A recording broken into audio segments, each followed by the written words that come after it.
are these people? Today, Ukraine happened to carry out another terrorist attack, and it is a terrorist attack because they carried out what is the second attack? Second time. The second time after Russia I'm fixed pretty it. sure. After I'm pretty sure Kit Clarenberg is running, like, he did like an article on like how British intelligence was involved in that too. Mm-hmm. So yeah, like let's not get this wrong. When they say here that Moscow says Kiev used naval drones to hit the only road link, where do you think that those naval drones came from? They didn't make them. It's NATO's drones. Yeah, I know. That's just fucking everything. NATO drones. That Ukraine is not a country. You have to understand.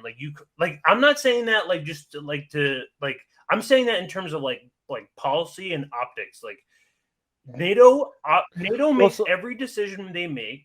NATO interferes in all of their finance. We're fucking funding their government, like federal. Well, so I saw the same thing. Kind of talking more broadly on freaking Ben Norton's channel, Geopolitical Economy or whatever, where he was talking about how fucking all of Europe has turned into a U.S. vassal state. And it's the same thing in Ukraine, where it's like, at one point, do we supply them with so many hundreds of billions of dollars in weapons and aid and like doing all this stuff where it's like, you work for us now, like you're just going to do whatever we tell you to do. And so there's no, like, they don't really have any autonomy. Yeah, to pretend like this is like Ukraine intelligence doing this, or like this is like Kiev making this order, it's not. This is purely NATO and the West banding together, trying to. Who thinks that Zelensky would live through saying, you know what, it's time to negotiate with Russia? Zelensky's not even in his own country half the fucking time. He's traveling nobody all can over. possibly think He's doing photo shoots. He has like fucking gun to his head, fucking 24/7. Exactly. There's no question that like he's on borrowed time, and like I'm confident that like he can't make his own opinions, and that like as soon as he's like, nope, it's time to fucking give him Donbass, let him keep Crimea, take away all our coastline, and that's it. And like the U.S. is gonna be like, nope, that's unacceptable. Yeah. So let's. But what's crazy about this is like Russia repaired the bridge after fucking Ukraine blew it up the first time. Russia repaired it. They paid the money and fixed it. People were using it again. So the fact that they're still fucking doing it, and like people still wonder why Crimea wouldn't want to join Russia. Like what? Like it's not even a debate at this point. It's 97% vote. It's 90%. Yeah, it's 97%. And I'm gonna play a video later where like I'm gonna say like really when you look at the history, Crimea is not really part of Ukraine. It's technically not. It's technically not. It's not. It's technically not. It's technically Russia. If you really want to go back, I'll play that in a little bit. After the Cold War and fall of Russia, it went to. I'm gonna play the Dan Kovac video that explains it all. All right, if you got it, then we'll play it later. So there's a fact that I learned in Crimea that I didn't know before that really blows apart, I think, any claims by Ukraine to Crimea. So first of all, let me go over a little history so this all makes sense. Crimea officially became part of Russia in 1783 under Catherine the Great. Then when the Soviet Union was founded in 1922, it was part of the Soviet Union. In 1954, Premier Nikita Khrushchev essentially just gave Crimea over to Ukraine, which was also part of the Soviet Union. So in some ways, as people in Crimea told me, we didn't think much of it at that time because, we were still part of the Soviet Union. So in some ways, it didn't matter so much. And we never anticipated the Soviet Union would collapse. Okay. Well, as 1991 rolls around, the Soviet Union begins to look a little more fragile. And here's the interesting fact that I learned. In January of 1991, the people of Crimea held a referendum as to whether to become an autonomous republic. And they, in fact, voted to do that. So what does that mean? They voted to leave Ukraine and to become their own republic. This was in January of 1991. And I was told everyone honored this and recognized the referendum, including Ukraine. Now, this is important. So when the Soviet Union collapses, or really when it's overthrown by a coup, at the end of 1991, the republics break up into different countries, and at that point, Crimea should have been autonomous. It should not have been part of Ukraine at this point. And so when it votes officially in 2014 to become part of Russia, this should have been honored. Because again, Ukraine really didn't have a claim to it to begin with after the referendum of January 1991. So, like, Cool. just a little background on this bridge. This is the second attack. This is a civilian bridge. And this bridge was like a freaking huge deal when Russia first annexed Crimea. Like this bridge was like one of the like shining achievements. This is where this is where they get all of their weaponry supplies. Like, this is like their main. Like they showed the map. Повторить, что произошедшее это очередной террористический акт киевского. Another terrorist act committed by the Kiev regime. Of course, there will be a response on the Russian side, which could be nukes. Who knows? I guess we'll find out. Well, it's only a matter of time. And, like, at what point is it going to be like, nope, instead of just taking Donbass, we're just going to take Kiev and call it a day? Like, at what point is U.S. That's what the U.S.'s endgame is, isn't it? To just wait for Russia to just turn Ukraine into no Ukraine. It's like that. Like what? Like I don't understand. Where's Putin go from there? Like you're gonna keep blowing up my infrastructure? Yeah, I'm just gonna like shut it all down. At what point, at what point are you gonna attack the centers of power? Because Ukraine is nothing. Ukraine, like he has an understanding that the West and NATO is the ones that are funding all of this and are cheering this on. This is obvious to everyone in the entire world. Well, yeah, and for Putin to have this level of patience. Now, remember, Crimea was getting bombed for 8 years. They were fucking begging for Putin to come in before he finally, in 2022, once the NATO started going on, he was like, "Okay, come on, guys. This is getting ridiculous." Like he sat there, and people are getting killed. I'm like. Live terrorists that you saw the videos on Twitter, like people getting like tied to fucking trees and beaten and shit. So this is happening ripped out of their car in a mostly ethnically Russian, technically Russia, and they're begging for a military response from Russia. And Putin sat there for 8 years, 2 Minsk Accords and a peace agreement. And there's people who want to generalize and say that there's like two sides to this. There's really not. It's not. Министерство обороны готовит соответствующее предложение.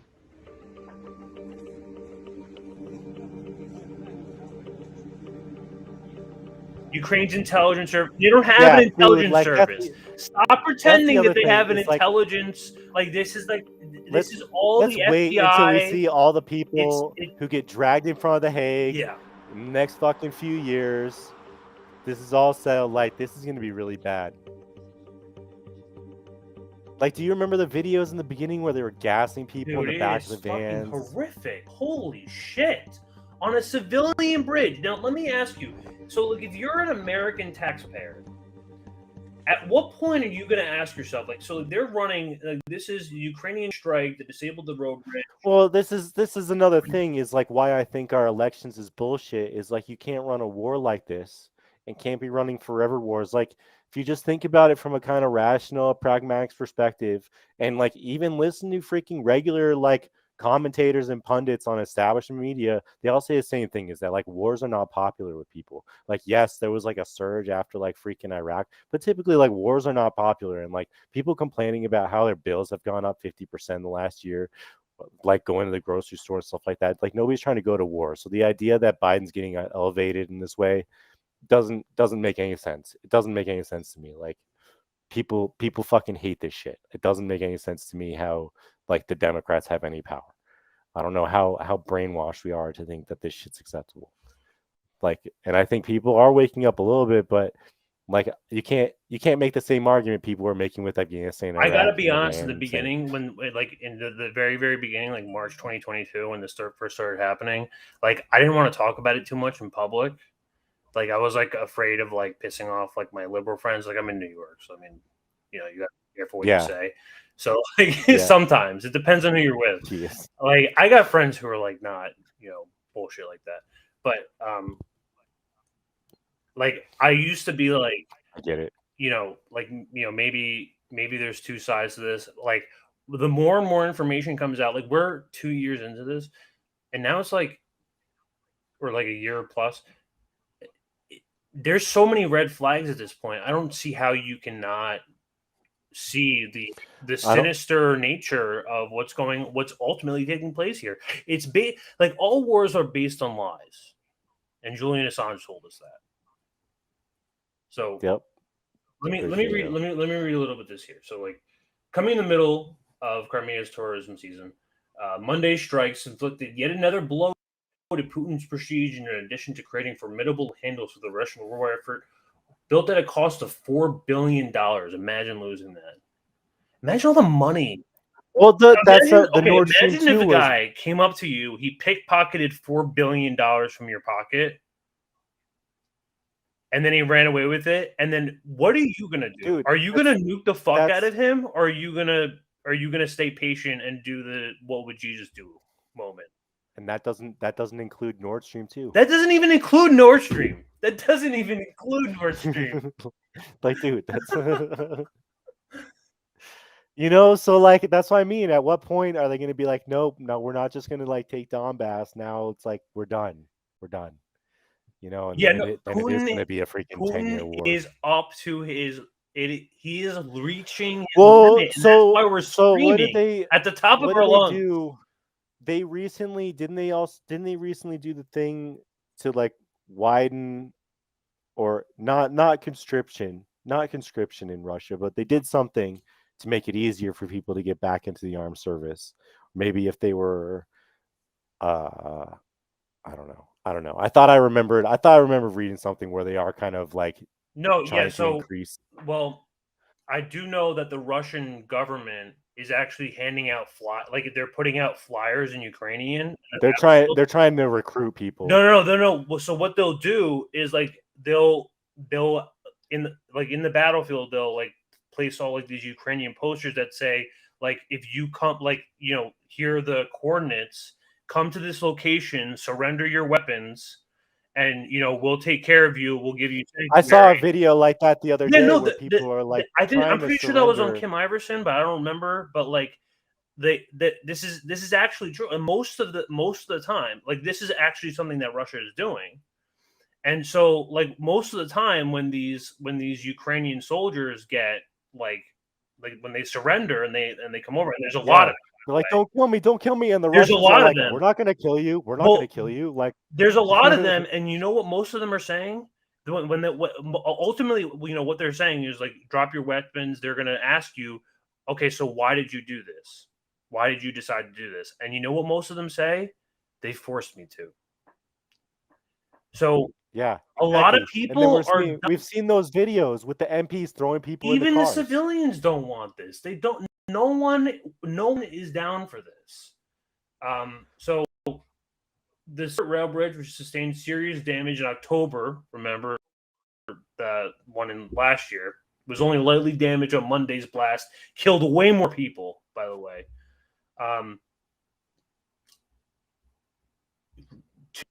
Did it say how many people got killed? Russia said, again, as you said before, they see another terrorist attack by the government regime, and there will be a response. Who knows what that's going to be? I mean, it's considered a terrorist attack when it hits civilian infrastructure, right? Like it's a civilian bridge. Now, let me, I'm also like asking, like I think I'm pretty like I brought this up before, but like I'm asking, like if you're an American taxpayer, right, and you're sitting here and you're watching this going on, and the media is telling you that there's a strong counteroffensive coming on, and the Ukraine's really going to come back and they're going to take all their land back and they're going to defeat the Russians.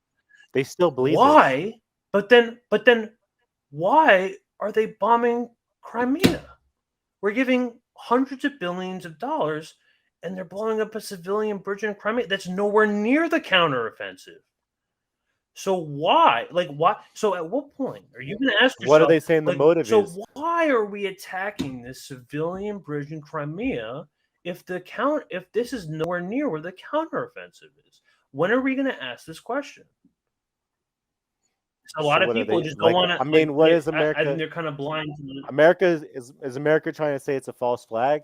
They're not trying to say No, Russia's no. blowing it up. But Ukraine Jesus Christ. went straight to the BBC. And I'll show it real quick. But Okay. I wasn't trying to get ahead, but yeah, like, so it sounds like no, pretty nobody much, was trying to like point fingers at each other this time. I mean, no, there's still like also ongoing attacks on the Zaporizhia power plant as well, which is. I mean, like as you mentioned earlier, it is like one of the ways that they do a lot of shipping into Crimea. So ostensibly, like they're trying to blow up a supply line to stop Russia getting weapons into Crimea. Because they can hit the coast. What's on the coast? There was Mariupol, and what else? There's another. I think not Kharkiv, but there's some regions along the coast that they can hit from Crimea. So I don't want to get too in the weeds with that stuff. If you want to see somebody get in the weeds with that stuff, New Atlas is a great channel with Brian. Oh, New Atlas is great. But like it's too much. Like it's just too much for me. Moon of Alabama is really good with this too. But I want to show that like in recent weeks, Kiev focused on destroying Russian weapon depots, command centers, and logistics, taking advantage of Storm Shadow and Scalp cruise missiles supplied by the UK and France that greatly extended its range. So, let's make this very clear. Russia's just picking up weapons. This is now. not Ukraine weapons. These are not Ukrainian decisions. This is purely the West acting on behalf of another country. And well, so we kind of talked about this the other week, didn't we? With like, so they're getting the F-16 soon, but they don't have anybody trained on F-16s. They don't. You can't train anyone on F-16s in 6 months. No, so it's impossible. So like you can't even get a commercial and they're not doing it in 6 months to fly an F-16. They're doing it in 2 months. Something like that. So like to think that somebody who has no training with an F-16 is going to do well against a professional Russian is like completely out of their mind. Because F-16s are almost 30-year-old aircraft. They're almost as old as I am. Like it's ridiculous. You're insane. Like I have a cousin who's actually a commercial like pilot, and I asked him like, how hard is it to fly an F-16? He's like, I definitely can't. And he's like, and he went to school for years, like pilot training. So like, I don't believe that like any Ukrainian officers have to go through this, like American instruction manual and be like, oh, F-16, it's easy, just press these buttons. I think the school, assuming you've gone through all the schools to get to that point where you're flying planes, to fly an F-16 is like 18 months in America. Like, so after you're an officer, just to like, if you want to fly jets, is like 18 months in school. So to think that they can condense that down to fucking 2 months for like the best of the best in Ukraine, like a bunch of Nazis, like get the fuck out of here. Exactly. Like it's just wasting.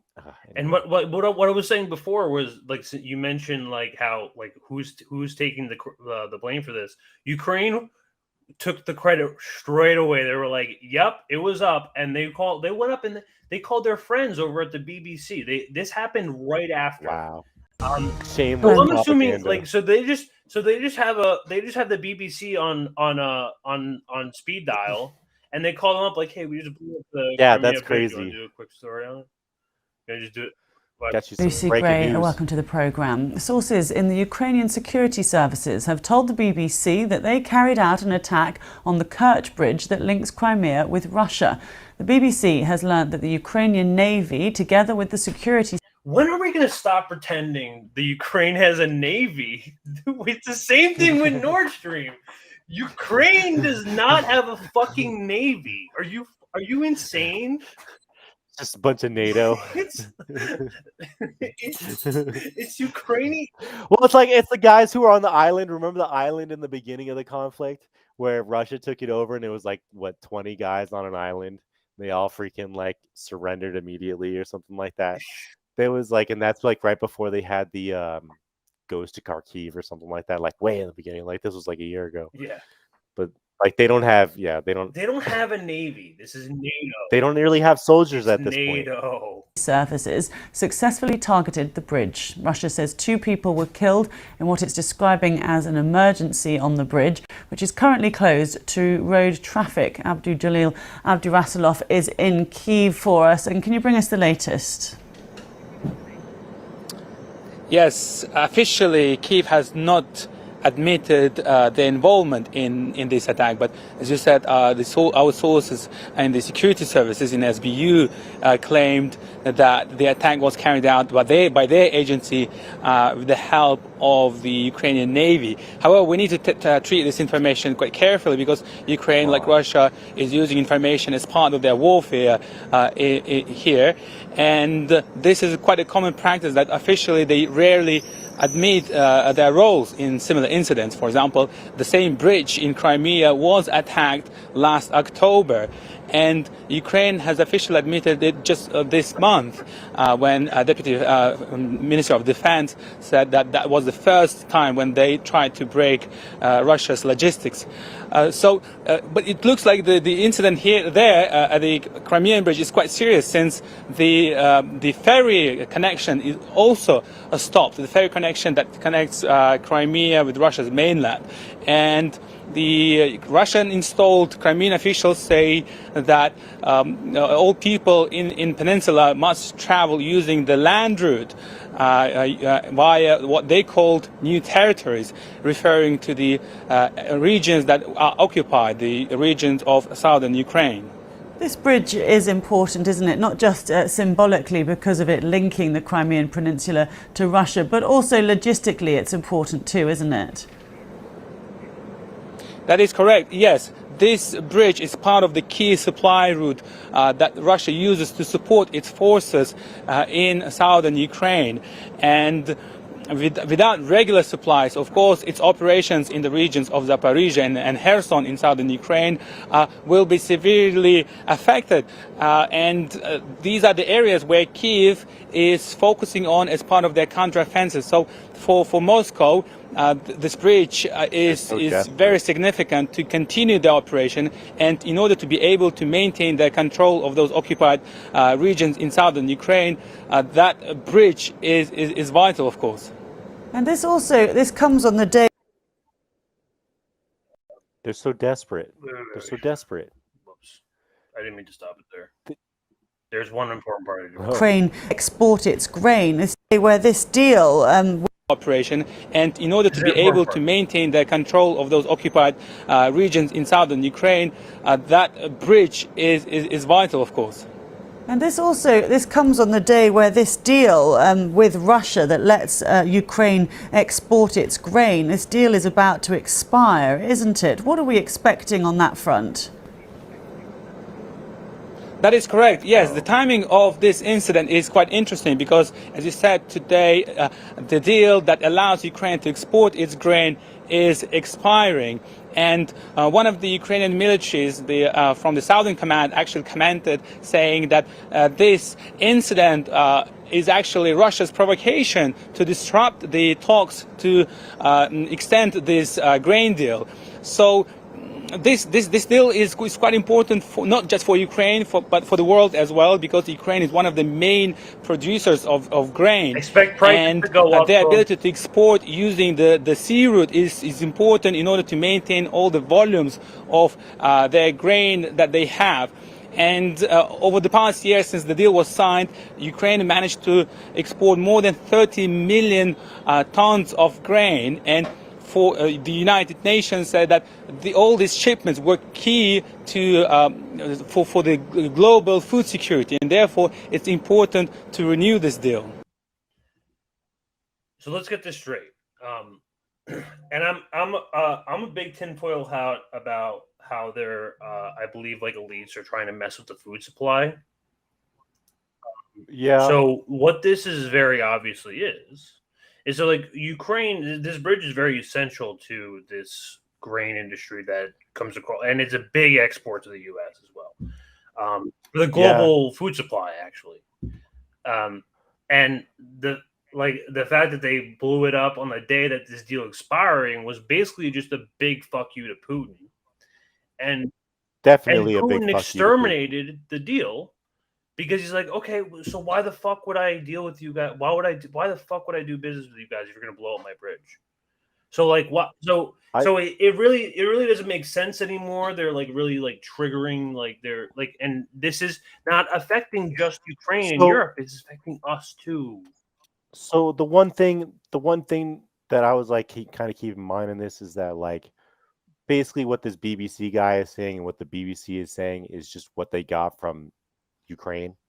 So they're doing the mouthpieces just like MSNBC and CNN. So when they're like, oh, it's so important and it's gonna knock out all this stuff for all this time, like Russia's probably gonna fix the bridge in the next fucking 2 weeks, 4 weeks, 6 weeks. Like they're gonna fix this shit quick.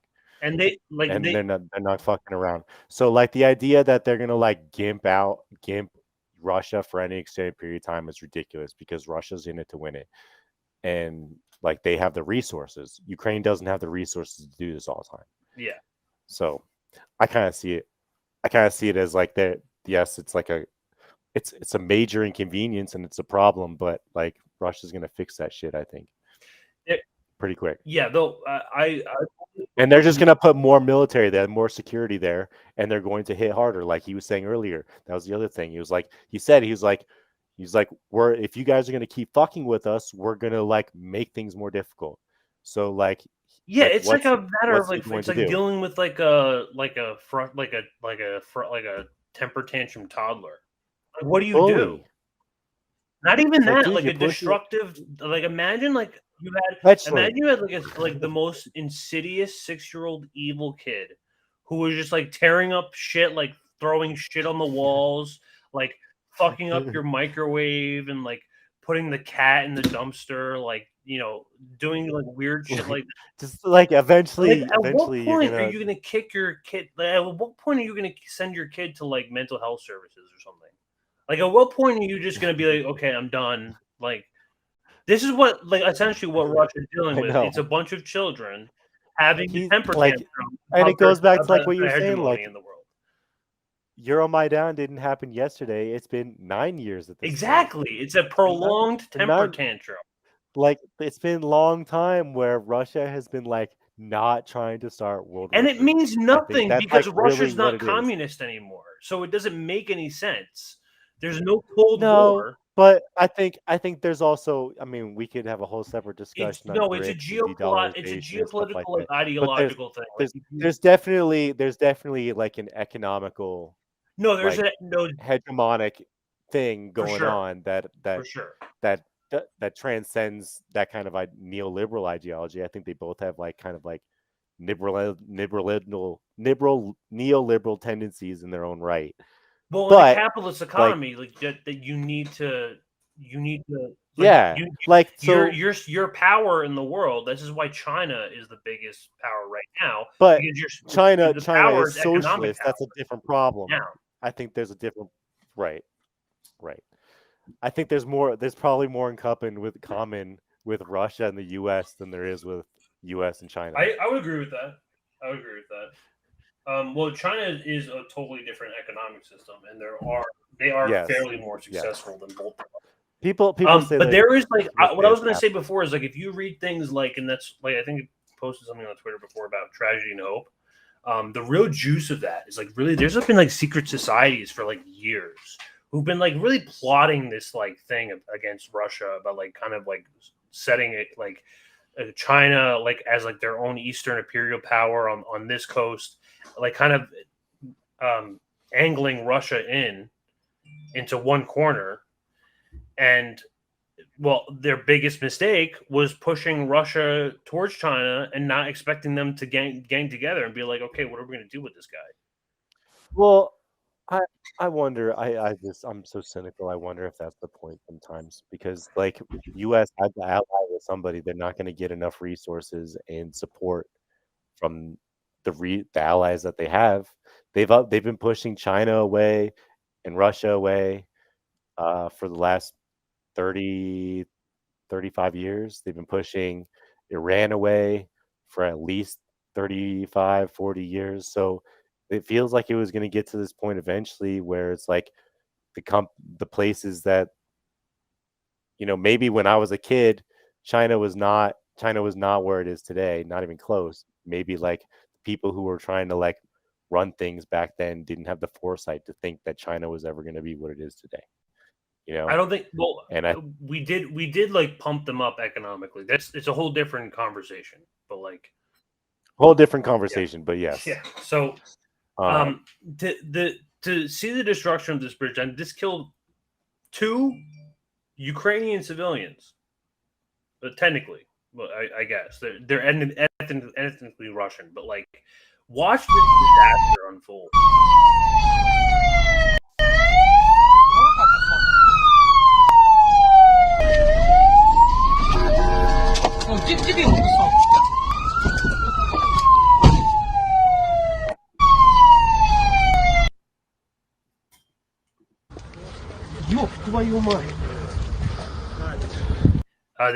This is a little graphic. You can't really see it anyway. But car wreck or a shootout? These are the 2 people that died. So that is a daughter stuck in the front car of a window. You know why they're not helping? Because she's pinned there with shards of glass. Yeah, and she's stuck there. And if they take her out the wrong way, she's fucked. You have to get a specialist from the hospital to do that. So they're waiting for the hospital to come. Imagine this scenario. Imagine this fucking scenario. Imagine this scenario. You just got into a horrific like bomb car accident. You are stuck in the car. You are stuck with shards in your of glass in your body in the front window of your car. Meanwhile, you know who's sitting behind you? Your 2 dead parents, and you're sitting there waiting for the hospital to arrive. How fucking horrific of a scene! And that's what your tax dollars are going to. And why? Yeah. Why would you want to send that message? It is. I know war is not pretty, but it's.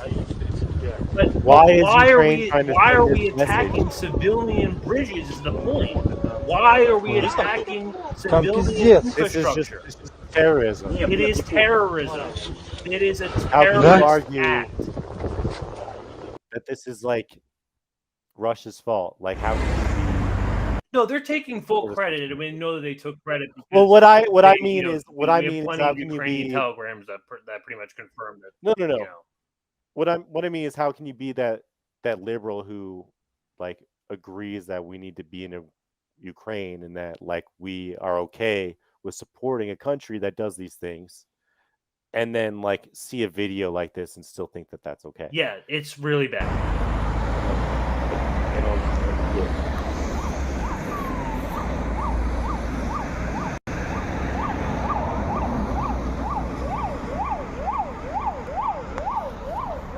Ребята, мост закрыт.